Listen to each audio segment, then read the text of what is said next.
Welcome, PGA President Mrs. Suzy Whaley, to Birdie Booth in Miami. We are so excited to be with you today. We will be asking you a total of 9 questions and a quick-fire get-to-know-you round. Let me introduce you to the Birdie Booth team. My name is Ophelia Bunuel. I'm 10 years old. I've been in girls golf since October, and I've been playing golf for 3 years. On to you, Sophie. Hi, Suzy. My name is Sophie Estrada. I am 11 years old. I am the junior ace advertiser, and I've been playing golf for 1 year. Over to Sabrina. Hi, Suzy. My name is Sabrina Sobrino. I am 9 years old, and I've been playing golf for 5 years. My position in leadership is sweet scrambler. On to you, Ophelia. Thank you, Sabrina. First, I want to go over your bio. You graduated from the University of North Carolina, 2010 to 2013 National Board of Directors, 2013 PGA HQ Coaching and Player Development Committee, 2013 LPGA Teaching and Club Professional Division, 2014 National Officer, 2015 National Board Member, 2016 PGA Vice President, 2018 Anika Foundation Board Member, 2018 PGA President, and in 2003, you qualified for a PGA Tour event, the first woman to do so since Babe Harris in 1945. For my first question, I'd like to ask you where you grew up and how you got into golf. Hi everybody. Thank you so much for having me. What a pleasure to be on with you. And you're also very organized. It's awesome that you're already developing these leadership skills. But I grew up in a town called DeWitt, New York, which is outside of Syracuse, New York. And I got into the game of golf because of my mother. My mother loved golf, and I had an older sister that was busy swimming at the swimming pool, and my mom was looking for a pal to join her in golf. And so I credit my mom with starting me in the game. Wow. I love how to make the most of opportunities. Who taught you to do that? You know, I think my mom definitely, and maybe my grandfather. I had a wonderful father as well, but I grew up in a household where there weren't any barriers. We had to always work hard. We had to find joy in what we were doing and have a passion for what we were doing. But I was never told I couldn't do something. I was never told it wasn't for me, even if everybody that was doing it didn't look like me. So for me, I would tell you that that was really ground in me at home.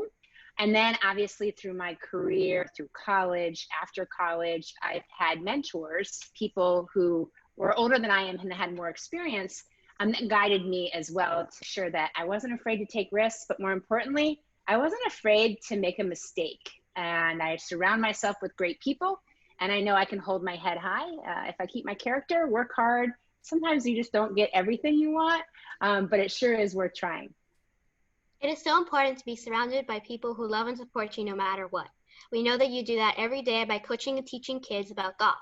How can we inspire others the way that you do every day?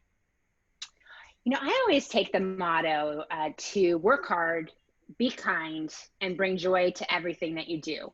And so for me, being a coach is pretty easy because I get the opportunity to be on a journey with somebody else in what they want to accomplish, not what I want to accomplish. So I'm always thinking about the other person, how I can help them, how I can support them, and how we can reach that goal together, because that gives me the most happiness. I think that it is very important to do that now. On to you, Sophie. We want to know more about you outside of golf. The world has been going through some hard times. My first question is, what is your favorite course and why? Oh gosh, that's a hard question. I've played a lot of places, and some places I haven't yet had a chance to play that I would like to play. But of the courses I've had an opportunity to play, my very favorite course is called Cypress Links, just outside of San Francisco, California. And the reason I love it so much is I love golf courses for their beauty. And this particular golf course has many holes right on the ocean, overlooking the Pacific Ocean. I'm getting to tee it up. It almost feels on some of these holes you're hitting over the ocean. And for me, that's just exciting and beautiful. Wow, that's amazing. My second question for you is that I notice you love to smile and be positive. What are some ways that can help us and you stay calm and positive? Yeah, I always try to be positive because I find it's a waste of time to worry too much and to be negative about everything. That doesn't mean that everything in my life is great, right? We're going through this hard time, as you mentioned, in COVID. People are suffering and people have anxiety about it, and people don't want to wear their masks. And, you know, I think that it's just a matter of deciding for yourself how, you know, every morning I wake up with gratitude. I say a little something about what I'm grateful for. And that kicks off my day in a way that keeps me positive. I know I'm going to find challenges during my day, but I know together and with the people that I surround myself with, we'll get through them. It might be very difficult, but we'll get through them. And then at the end of the night, I always do the same thing. I think of a few things I'm grateful for before I go to bed, just to make me relax a little bit and realize that I'm incredibly blessed to do what I do, to be a golf professional and to have the family I have. So I try never to forget that. Wow, that's amazing. My last question is, out of golf, is there any hobbies that you like and enjoy? Yeah, I love fitness. So I'm really involved in making sure every day I fit something in that gets me outside. Sure, if it's not golf, it's going to be a walk or a run. I love to be with my family and do outside activities. One of my favorite activities is to go hiking. We don't get to do that very often in Florida right now because it's about 105, as you well know. So, not a whole lot of hiking in the moment, but if I were to plan a trip, it would be to either go hiking or to go skiing. Wow, that's so cool. On to you, Sabrina. Suzy, you are a female legend, being the first female president of PGA. You are an inspiration and role model.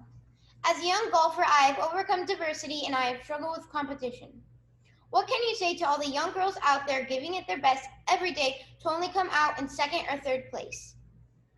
Oh, I completely understand this question and can relate to where you're coming from, because as you strive and you work so hard and you face these challenges, whether it's diversity, whether it's a physical, something you're trying to overcome, whether it's even just making sure you can get to the golf course as much as you would like to, because oftentimes that can't happen either, especially during COVID.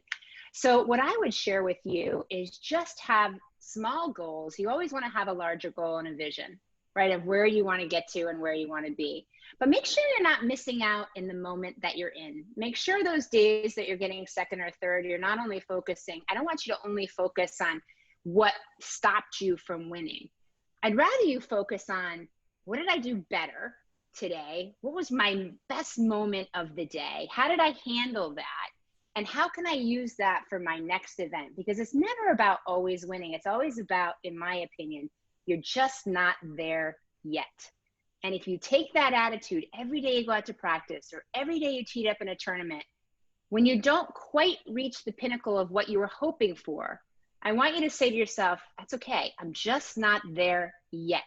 And I'm going to focus on these things to help me get there. And when you have that mindset, which we call a growth mindset, but a mindset that's a little more positive, but very keenly aware that you need to work harder at a few of this to get something accomplished, that's when you'll see great growth.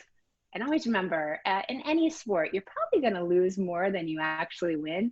But the day you win, it will be incredibly sweet. And those are the days that you really cherish. Amazing advice, Suzy. My second question is, what words of encouragement have you given your daughters and will give to young women to empower them to excel at their game? You mentioned early on that I was one of the first women to play since Babe Zaharias, and that was in 2003. I played in the Greater Hartford Open against the best male golfers in the world. At the time, my daughters were younger than all of you. They were 9 and they were 6. And my daughter is who helped me decide to play in that event. We were reading a book talking about taking opportunities, being brave, being courageous, and stepping outside of your comfort zone of what you think maybe you could do. And she said to me, well, Mom, then why haven't you decided to play in the tournament? She was 9 years old. And I said back to her, you know what? I am going to play in the tournament. So she's actually who encouraged me to play in the tournament. Since then, I tell my daughters all the time the same thing I said in the beginning. Whatever your goal is, if it's something that you really want and are passionate about, you have to prepare. You have to work hard to attain it. No one's going to give it to you. You have to work to get it. But on that journey of working to get it, I would encourage you to make sure you're enjoying it, that you have passion for it, and that every once in a while you smile along the way. Because at the end of the day, these journeys come true when you feel it inside you. The only person that can make you feel less than is you. So my hope for all of you is to be strong, to be confident. Doesn't mean you're always going to win, but you can always be strong and confident in that pursuit. That sounds amazing, Suzy. My third question is, Do you always feel empowered, or do you ever get discouraged? Can you tell me about a time you got discouraged but were able to come back from it? Yeah, absolutely. I constantly try to be positive, but there are days that it's really hard to do that. And there are moments in time where you think you're going to achieve something and you just don't get it done. So for me, it would be probably when I was trying to make the Olympic ski team. I wanted desperately to be a ski racer. I wanted to race in the Olympics in Lake Placid. I saw myself standing on the podium, getting the medal put over my head like we all get to watch when we watch the Olympics. But I got hurt and I fell in a ski race and I was unable to complete my journey to be an Olympian. I was doing the Olympic training team. I desperately wanted to get chosen and I couldn't move forward on that. And I was definitely discouraged. I really didn't see a pathway. I thought that was supposed to be my career. I was supposed to be an Olympian. I was supposed to be a ski racer. I look back on that now and I had this wonderful PGA professional named Joe Tesori, who was my golf coach. And I talked through it with him. And he said, Suzy, I think you're forgetting the opportunities you have in so many other facets of life. Don't let this one discouragement stop you from doing something great. And that was when I was in high school. So I try to remember that all the time when I get a little down. There's many gifts that all of you have.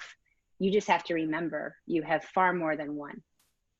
Thank you for answering my 3 questions, Suzy. On to Ophelia. Thank you, Sabrina. For our final round, we have a quick fire get to know you round. I will ask you quickly about 2 things, and you have to choose which you prefer. You have 30 seconds to complete 5. Are you ready? I'm ready. Sweet or salty? Sweet. Swimming or skiing? Skiing. Putter or driver? Driver. Barbecue or fancy restaurant? Barbecue. Classical music or rock and roll? Rock and roll. Congratulations, you survived the quick fire get to know you round. On to you, Sabrina.